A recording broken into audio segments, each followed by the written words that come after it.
What's up guys, Coach Hayden here with Steel Strength Training, and in today's video we're going to be talking about the relationship between strength and work capacity. When we consider these two variables, they operate in what's called a symbiotic relationship, to where one relies on the other for its best functioning. And we're going to apply that to an analogy which I think best illustrates this relationship. I want you to think of a car, to where the two variables in mind are the engine and the gas tank. So the engine sits here and the gas tank is here, which supplies the resources for the engine to display its horsepower best.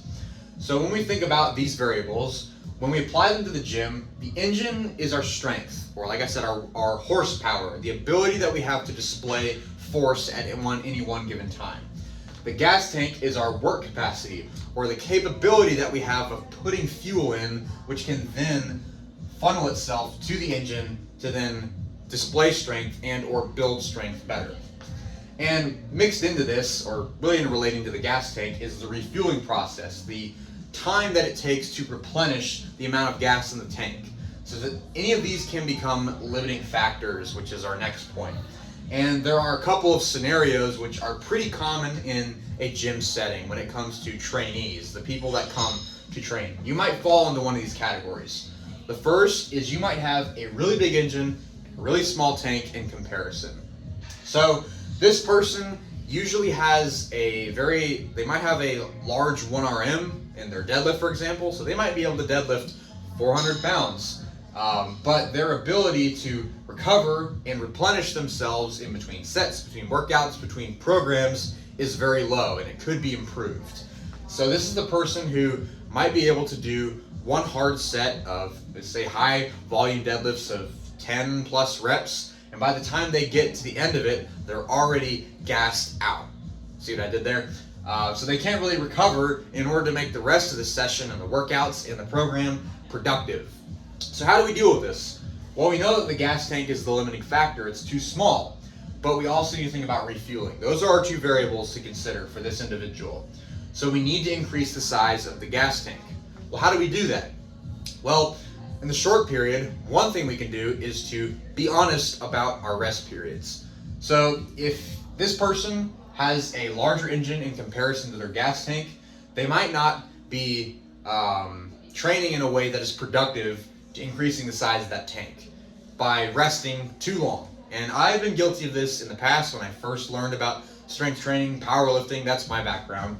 But a lot of the times I would rest sometimes 10 minutes between sets because I was told that recovery is important, which it is, but that messaging actually became counterproductive for me because the longer I rested, the more unfit I was for handling larger amounts of work, which are inevitably necessary to make progress. But I couldn't tolerate an increasing workload because my gas tank was so small. I was training myself to limit my work capacity by resting so long.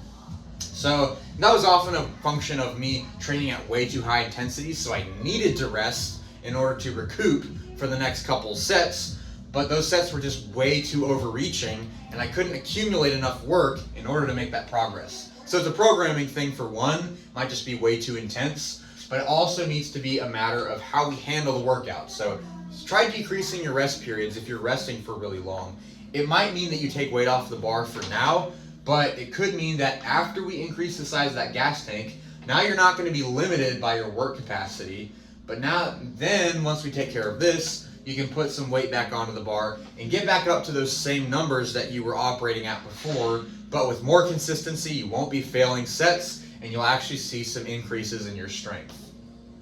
The other scenario is when the gas tank is larger in comparison to the engine. In my opinion, this one is easier to handle because we have more inputs, more options as far as increasing your strength. When you have a large gas tank, this means that your work capacity is on. And a lot of our clients who are new to strength training that come from a aerobic or a cardio background, so their cardiorespiratory fitness is really well developed, they have an easier time with this. And that's because their gas tank is so large. So for this person, all we need to do is make sure that we push them hard enough, that we can do enough work because their engine is so large to then therefore not just fuel the engine, but to increase the size of the engine over time. So by doing enough productive work, training at a high enough intensity and making sure that they're really pushing themselves, we can see a lot of progress in increasing the size of that engine. The refueling process, this is something we haven't really talked about, is also important for work capacity because it is relevant to the gas tank, not just for the size of the gas tank, but for the speed of refueling is another important thing. And this is more of a variable considered on the short period of time, in between sets, in between sessions. That's more of what we're talking about. How quickly can we put gas back into the tank to keep this loop going? Well, like I said, shortening your rest periods is one way to do it. Getting used to higher amounts of work can help with this as well. So the same types of things that would increase the size of the tank usually help with increasing the speed of the refueling process.